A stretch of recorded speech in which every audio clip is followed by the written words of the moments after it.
Food Network fans? Excellent. That's what I like to do. So you know what I do. I'm the main judge on Iron Chef. When I'm not doing that, of course, I hang out with my mate Alton Brown doing Cutthroat Kitchen.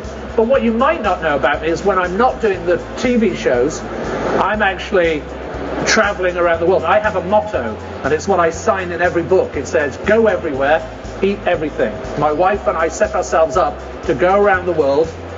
I've now been to 82 countries. I've been to every one of these fantastic United States of ours. And I go in a search of the best ingredients, the best recipes, and also to discover the food trends that are happening all around the world. And I talk about that a lot as I travel and as I do events like this. And I wanted to speak of just about one of them because we only have a short time. And this is this notion of what is clean food. You've heard that word, clean food? Everyone's using it now, but no one really knows what it means. They go, well, we want everything to be like it was as, you know, the caveman ate it and natural. And it's nonsense in a way, because you pick a carrot and it's processed. You pick an apple from the tree, you're processing it. You kill a chicken, you're processing it. So some processing is necessary, and some processing, as I talk through it, is actually good for us. So I used the example in Southeast Asia. They actually altered some of the rice at its DNA to add aminos and iron, and it actually contributed to the decline of child blindness in Southeast Asia. So sometimes processing food is important, and that's one of the reasons that I love working with Jennie-O with their all-natural range. It's really, really terrific, and I love it as a product to cook with, but I actually love the fact that they really, really care about what they do with that product. Their ultimate aim is to try and get it as clean and as close to nature as possible, but at the same time maintaining food safety. And the consumers care about this more and more. So one of the things that I do with Jennie-O is their way of explaining what they do to their consumers is through their messaging, which is very, very strong.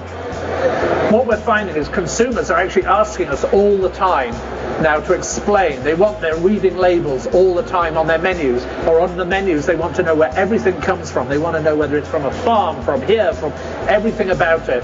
They're also much more adventurous, and what I like to do is, after saying that about Jennie-O and how they're concentrating on clean food, what I really want to talk about is turkey itself.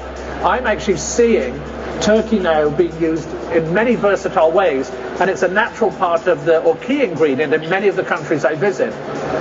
So some of Jennie-O's ingredients, but I was recently in Morocco. Morocco in North Africa, turkey is actually being used as one of the primary ingredients because it's lean and nutritious, but it actually holds up beautifully to like Moroccan spices, those earthy, warm spices like coriander and cumin and harissa and all of those things.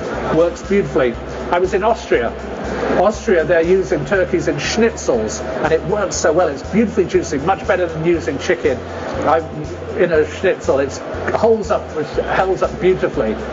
This is one of my favorites. If you go into Mexico City, there are restaurants probably no bigger than this with counters. They might have 7 or 8 seats, and all they serve is turkey mole. That's it, and it's delicious. It's so deep and rich, the peppers and everything that they're putting into that. And it's so, you want to lick the plate, and I will admit I have licked the plate more than once in a mole poblano shop in Mexico City. But it's so rich and delicious. In Israel is the #1 per capita eater of turkey in the world. And here it is in a shawarma, where it's been laced with a bit of cumin and other beautiful flavors, fresh herbs, red onions, a little bit of chili sauce, and wrapped in a pita bread. Nothing better. It's just awesome. And in China, using it with sticky rice, beautiful sticky rice with turkey and those wonderful Sichuan peppers that give you a little bit of heat, numb your mouth a little bit. Fantastic stuff. It holds up wonderfully there because protein actually has a different structure to chicken. It actually takes on the flavors. So when you marinate turkey, it becomes much more flavorful than you would ever find with a piece of chicken.